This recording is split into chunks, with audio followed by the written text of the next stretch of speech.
फिजाओं में पंख फैलाए उड़ते चहचहाते पंछी, दुनिया में शायद ही कोई ऐसा हो जो इन परिंदों को पसंद ना करता हो।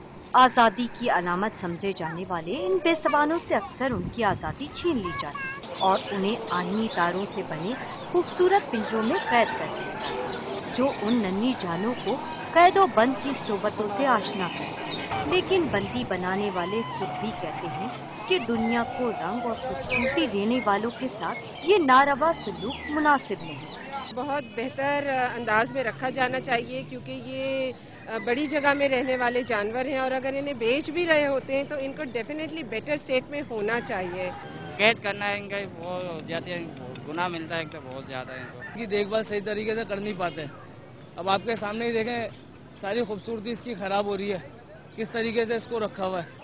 उदास, तन्हा और अपने प्यारों से दूर इन बेज़बान जानवरों और परिंदों को कैद करने के लिए मुख्तलिफ दिलफरेब और दीदाज़ेब पिंजरों का कारोबार करने वाले कहते हैं कि मुख्तलिफ जानवरों और परिंदों के लिए अलग अलग पिंजरों का इंतखाब किया जाता है। जो परिंदे परिंदे के मुताबिक वो पिंजरा बना होता है। तो ये पिंजरे अभी जो इन लोग कलर वाले पिंजरे पसंद करते हैं, कुछ लोग सादा पिंजरे पसंद करते हैं, जो गरीब लोग होते हैं वो छोटे छोटे पिंजरे रख लेते हैं। लोगों का कहना है कि जिस माशरे में बेज़बान जानवरों को कैद कर लिया जाए, वहाँ के अवाम आज़ादी की कदर कैसे जान सकते हैं।